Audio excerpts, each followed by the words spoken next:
cameras were already in my driveway when she showed up. Visor-low clipboard.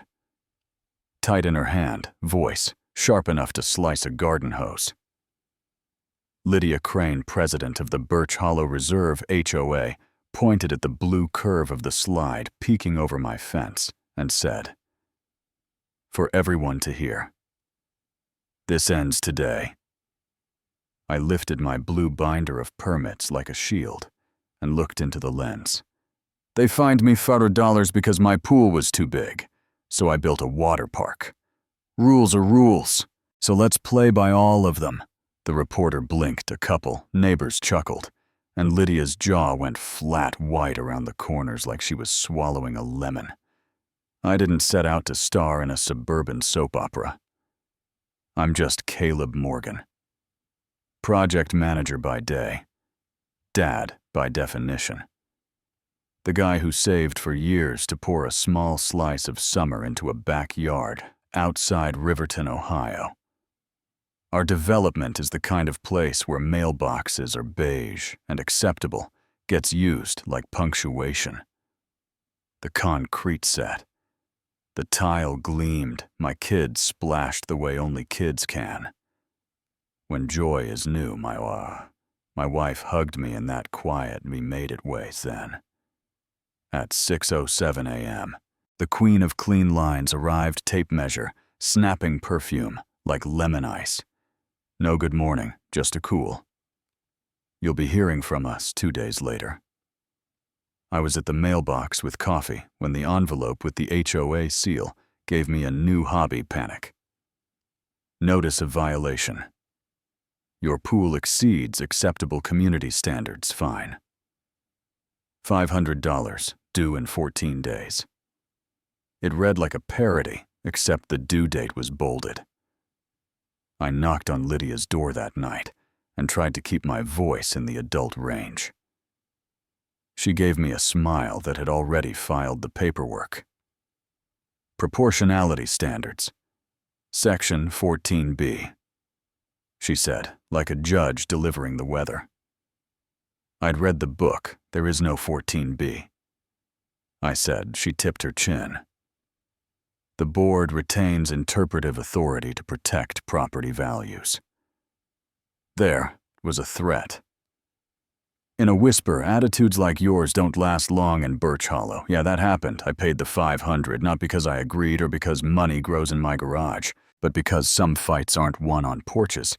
They're won under a kitchen lamp at midnight, with a highlighter and coffee you can stand a spoon in.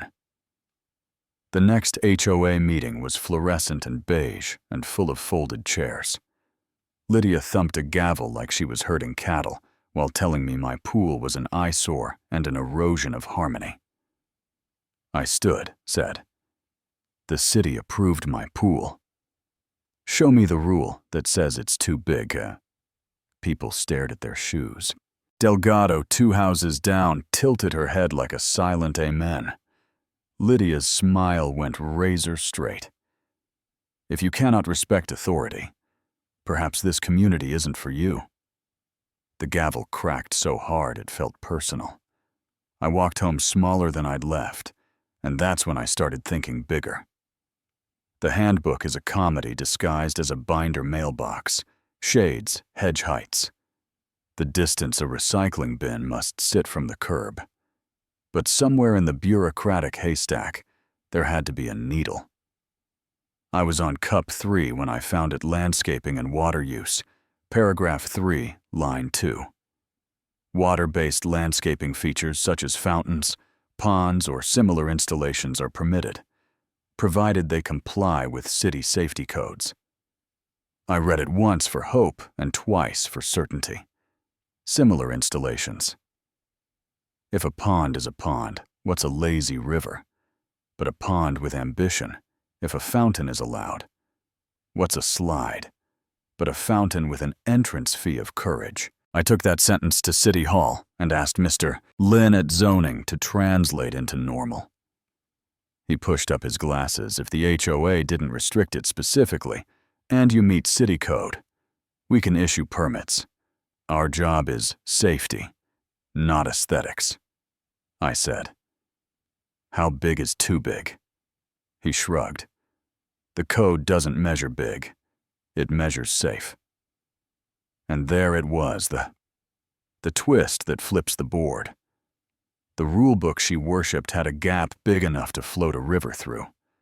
I called the only guy who looks at dirt and sees a blueprint for laughter. Jax Carter, a contractor, who could wrestle a stop sign and then apologize to the stop sign. I rolled out a wild sketch on the patio table, the thunderbolt slide arching like a blue question mark. The river ribbon snaking the yard, a wave bay. Tucked in the corner pumps, hidden behind a faux rock wall.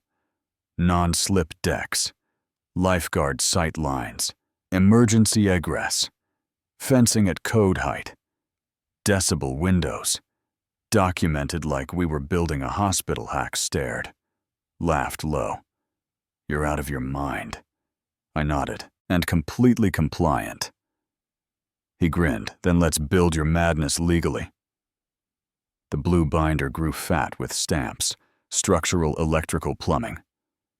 Noise fire, access, safety. When it hit our table, it thudded like scripture.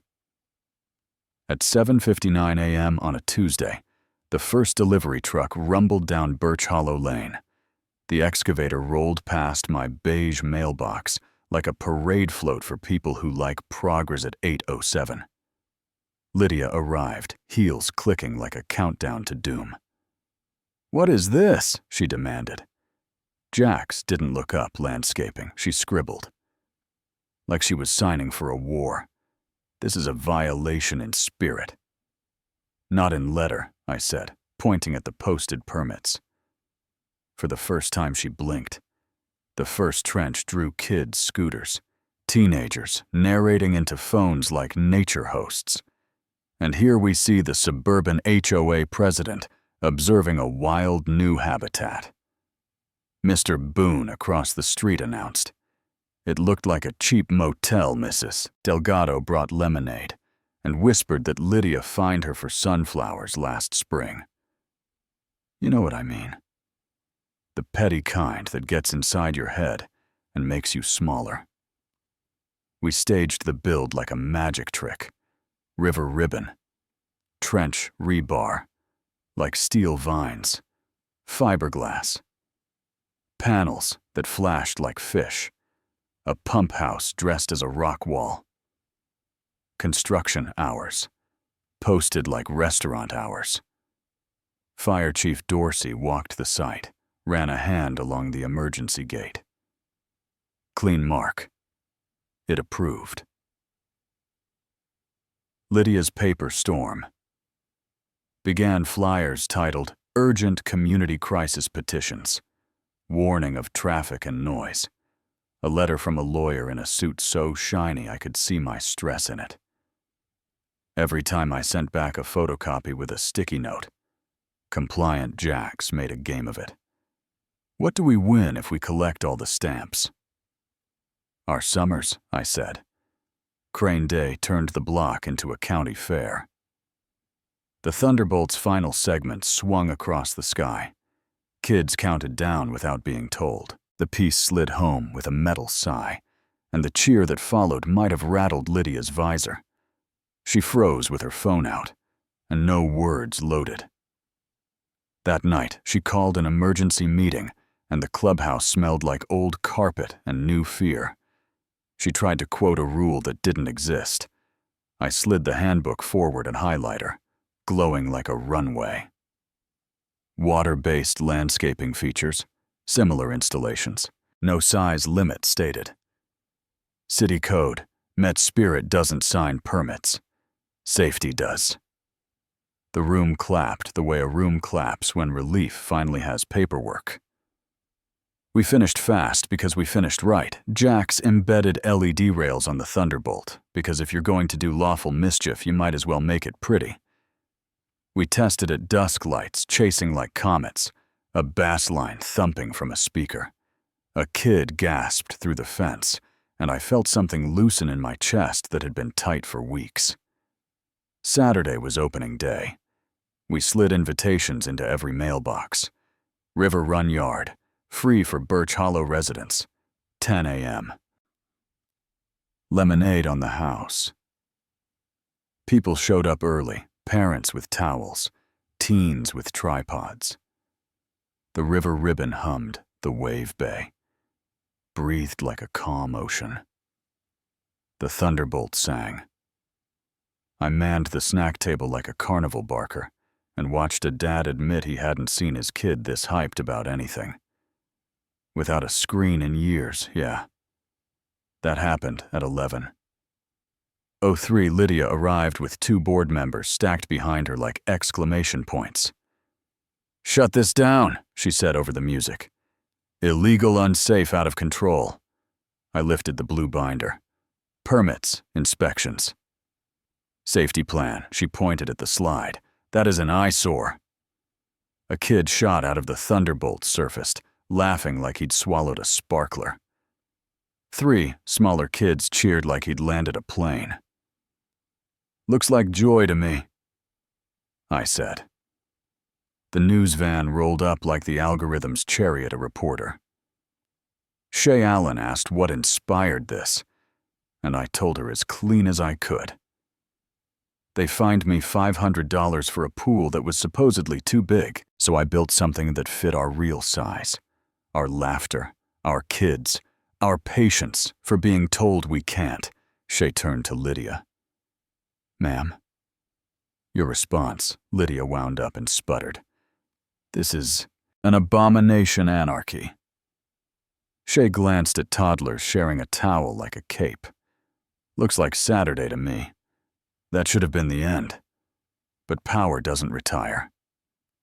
Without applause, the final meeting was announced as special. The room overflowed. Teens wore Thunderbolt shirts. Lydia tried one more bluff. "We can revoke his amenities. We can fine him again. We can file for damages." I placed the handbook and the blue binder like a judge, placing evidence. Water-based landscaping features similar installations. City's measure is safe. Not big, we met code. You tried to stop us and couldn't find the rule. Now you want to rewrite the spirit. Spirit doesn't pay your legal fees, Pam. On the board cleared her throat and moved to withdraw enforcement hands. Rose like grass after rain. The gavel's head flew off when Lydia slammed it, bounced and rolled to a chair leg, while the room stayed quiet enough to hear it stop. Then the secretary read the card. Effective immediately, Lydia Crane resigns as president of the Birch Hollow Reserve. HOA, nobody whooped, not at first. We exhaled the kind of long breath that happens when the ending is honest. Lydia gathered her clipboard and left without looking left or right. That's the sound a crown makes when it falls. Without hitting the floor, I didn't throw a party. I walked home with my wife and kids, set the blue binder on the kitchen table, and turned off the light. The house made that soft night sound you only hear when tension finally packs its bags. A week later, the River Run Yard turned into what I'd wanted all along. Neighbors floating after mowing, teens filming, and then forgetting to film. Because real life was better. Mrs. Delgado reading mysteries and laughing out loud when the twist hit Miss Boone, pretending he wasn't smiling while his grandkids begged for one more Thunderbolt run. The neighborhood started to sound like a neighborhood again. Then an email landed from a regional recreation group. They wanted to help us expand into a community. Cooperative, no ads, no tickets, just shared costs and official maintenance. So the fun didn't burn out the volunteers.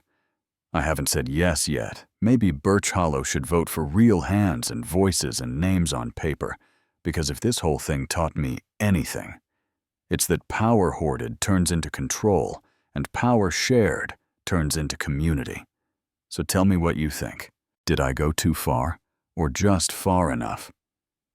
Should rules protect paint colors, or people should quiet be enforced or chosen? If you've wrestled with an HOA or any little throne with a big clipboard, drop your story. Your hot take, your best argument in the comments. Tell me where you're watching from and the time on your clock. I'll be there with iced tea and the blue binder listening. Because the loudest sound in any neighborhood isn't a pump or a slide. It's people deciding together what they want to hear.